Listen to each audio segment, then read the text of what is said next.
یہ ہے قطر۔ سعودی عربیہ، بحرین اور UAE کے درمیان واقع دنیا کا سب سے امیر ترین ملک۔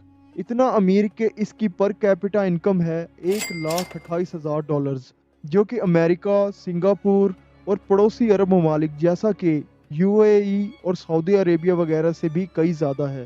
بڑی بڑی بلڈنگز، شاپنگ مالز اور مہنگی گاڑیاں، اس لیے قطر کو مڈل ایسٹ کا ویگس بھی کہا جاتا ہے۔ لیکن قطر ہمیشہ سے ایسا نہیں تھا۔ چند سال پیچھے چلے جائیں، قطر صرف ایک صحرائی علاقہ تھا جس میں غربت، بھوک اور مشکلات کے علاوہ کچھ نہیں تھا۔ تو پھر یہ اتنی بڑی ٹرانسفارمیشن کیسے ہوئی؟ جو غریب ملکوں میں سب سے غریب تھا، دنیا کا امیر ترین ملک کیسے بن گیا؟ اس کے پیچھے بہت انٹرسٹنگ کہانی ہے۔ اس ویڈیو کے اینڈ تک آپ یہ بھی سمجھ چکے ہوں گے کہ کیوں سعودی عرب اور UAE قطر کو پسند نہیں کرتے، اور کیسے قطر آنے والے وقت میں بھی اپنے پڑوسی عرب دیشوں کے مقابلے میں زیادہ خوشحال اور محفوظ ہوگا۔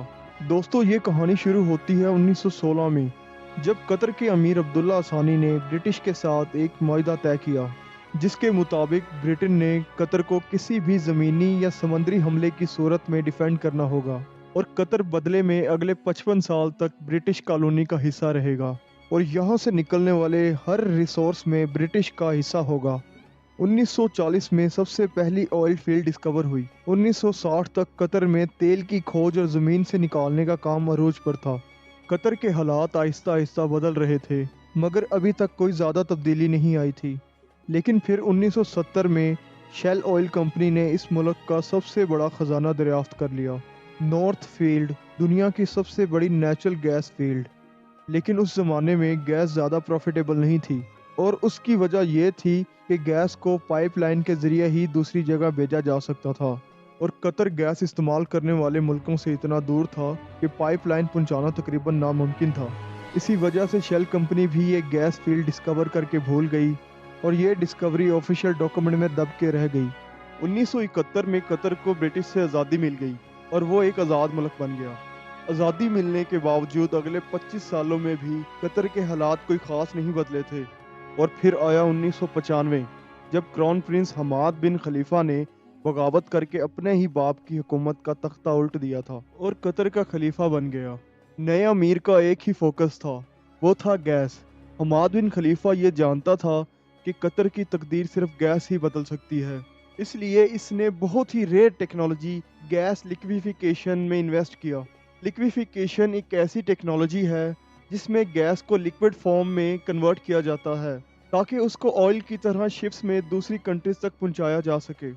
اس سارے پروسیس میں گیس کو 161 ڈگری ٹمپریچر میں ٹھنڈا رکھنا پڑتا ہے۔ اسی پروسیس پر قطر نے ساری انویسٹمنٹ کر دی۔ آج وہ LNG کا سب سے بڑا ایکسپورٹر ہے۔ قطر سے گیس امپورٹ کرنے والے ممالک میں Japan, India, China, south Korea اور اسپین شامل ہیں۔ اسی طرح بلینز آف ڈالر قطر میں آنا شروع ہو گئے، لیکن یہ قطر کی تقدیر بدلنے کی ایکویشن میں ایک چھوٹا سا حصہ تھا، کیونکہ نیچرل ریسورسز تو بہت سی کنٹریز کے پاس ہوتے ہیں۔ اصل مسئلہ آتا ہے ان ریسورسز کے آنے والے پیسوں کو صحیح استعمال کرنے کا، ورنہ وینیزویلا اور انگولا کا انجام ہمارے سامنے ہے۔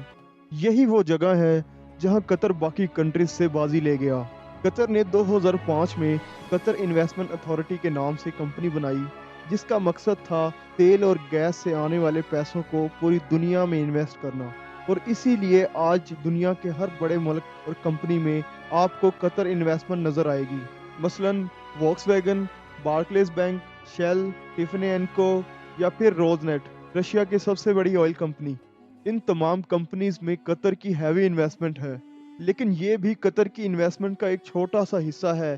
اس کے علاوہ Qatar billions of dollars roads, airports, metro, research centre اور فائنینشیل سینٹر پر لگا چکا ہے۔ ایون کہ فیفا ورلڈ کپ، جو سپورٹس کی دنیا کا سب سے بڑا ایونٹ ہے، وہ بھی قطر میں ہی ہو رہا ہے۔ اس کے بعد قطر نے دنیا کا سب سے بڑا عرب میڈیا نیٹ ورک شروع کیا، جسے آج ہم الجزیرہ کے نام سے جانتے ہیں۔ ایک وقت تک قطر سعودی عرب کے کنٹرول میں تھا۔